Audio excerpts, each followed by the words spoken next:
बच्चों आज से हम लोग विज्ञान की पाठ पढ़ेंगे। विज्ञान आज से मैं आपको पढ़ाऊंगी। गणित के साथ साथ विज्ञान को भी सोचूं कि मैं आपको उसके बारे में आपको जानकारी दूं। तो आज हम लोग पढ़ेंगे जल के बारे में। जल, जिसको हम इंग्लिश में वाटर बोलते हैं, और इसका होता है फॉर्मूला H2O। जो प्यास लगने पर आप कैसा महसूस करते हैं? प्यास लगने पर आपका गला सूखने लगता है, मन बेचैन होता है, मन शिथिल होने लगता है, और जैसे ही पानी आपको मिल जाता है आपका गला तर जाता है, आपको अच्छा महसूस होता है। तो आज हम उसी जल के बारे में बात करेंगे। प्यास लगने पर कैसा महसूस करेंगे? गला सूखने लगता है, बेचैनी होती है, शरीर के अंग शिथिल होने लगते हैं। जल पीने के बाद शरीर में फुर्ती आ जाती है और बेचैनी दूर हो जाती है। जल का उपयोग प्रतिदिन पीने में, खाना पकाने में, कपड़े धोने में, स्नान करने में, सिंचाई करने में, आग बुझाने में तथा विद्युत उत्पन्न करने में जल की आवश्यकता होती है। और जल किस किस कार्यों में आता है? खाना पकाने के कार्य आता है। वायु की भांति जल भी सभी जीवन के लिए अत्यंत आवश्यक है। जल ही जीवन है। हाँ तो बच्चों, जैसा कि मैंने आपको बताया, जल ही जीवन है। उसके आगे बताएंगे, हमें जीवित रहने के लिए ऑक्सीजन के अतिरिक्त जल की आवश्यकता होती है, जिसका हम जीवन में सबसे अधिक उपयोग करते हैं। पृथ्वी पर जीवन जल के कारण ही है। जिस पृथ्वी पे हम रहते हैं वहाँ पर जल का भाग सबसे अधिक है। अतः जल प्रकृति द्वारा दिया गया एक अनमोल उपहार है। जैसे झील हो गई, नदियाँ हो गई, समुद्र हो गए, ये सब हमारे प्राकृतिक देन हैं। जल की उपयोगिता एवं आवश्यकता गृह कार्य के अतिरिक्त, भाई घर में तो हम कार्य करते हैं, घर में तरह तरह के कार्य होते हैं, जैसे नहाना, उस कपड़े धुलना, खाना बनाना, ये सब में हम जल का मतलब भाग लेते हैं। अब गृह कार्य के अतिरिक्त कृषि में, उद्योग में, बिजली बनाने में आदि में पड़ता है। बच्चों, ये तो हो गई जल की आवश्यकता। अब मैं आपको बताऊंगी जल की उपयोगिता। जल की उपयोगिता किन किन क्षेत्रों में होती है? तो जल की उपयोगिता मानव शरीर में, सर्वप्रथम जल की जो उपयोगिता है वह मानव शरीर में होती है। जल मनुष्य के लिए अति आवश्यक है। यह भोजन के आवश्यक तत्वों को एक अंग से दूसरे अंग तक पहुंचाता है।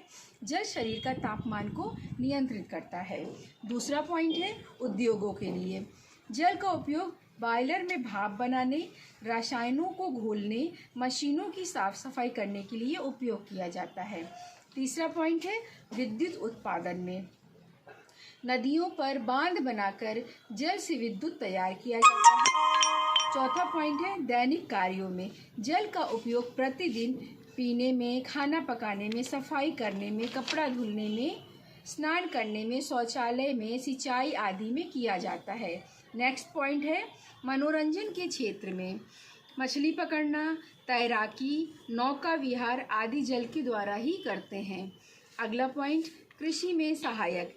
बीजों का अंकुरण, पौधों में प्रकाश संश्लेषण क्रिया, पौधों की जैविक क्रिया हेतु जल आवश्यक है। बिना जल के खेतों में सिंचाई असंभव है। अगला पॉइंट बच्चों, परिवहन के लिए। नदियों, झीलों एवं समुद्रों में नावों की सहायता से सामान एवं मनुष्य एक स्थान से दूसरे स्थान की ओर जा सकता है। अगला पॉइंट है जल जीवधारियों का मूल घटक है। इसे ध्यान से समझिएगा। जल जीवधारियों का मूलभूत घटक है। सभी पेड़ पौधे एवं जंतुओं के शरीर में जल बड़ी मात्रा में उपस्थित होता है। जैसे मनुष्य के शरीर में लगभग 70% जल होता है। यह पॉइंट नोट डाउन करने वाली है कि जो हमारे शरीर में जल का कितना भाग होता है। हमारे शरीर में जल का 70% भाग होता है। उसी प्रकार हाथी के शरीर में 80% होता है और पेड़ पौधों में 60% तक जल उपस्थित रहता है। इसी प्रकार सभी सजीवों में, सजीव समझते ना, जिसके अंदर जान होता है, सभी सजीवों के शरीर में अधिकांश जल की मात्रा रहती है। अब अगला पॉइंट देखेंगे जल अनेक वनस्पतियों तथा जंतुओं को रहने का स्थान। तालाब में मछली रहती है, मेढक रहता है, बत्तख रहता है, केकड़ा रहता है, कछुआ रहता है आदि जंतु।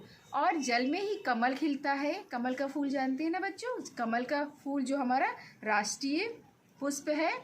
और सिंघाड़ा, जलकुंभी आदि पौधे जल में ही पाए जाते हैं। इसी प्रकार नदियों में मगरमच्छ, घड़ियाल तथा समुद्र में व्हेल, सील, डॉल्फिन जैसे बड़े जंतु पाए जाते हैं।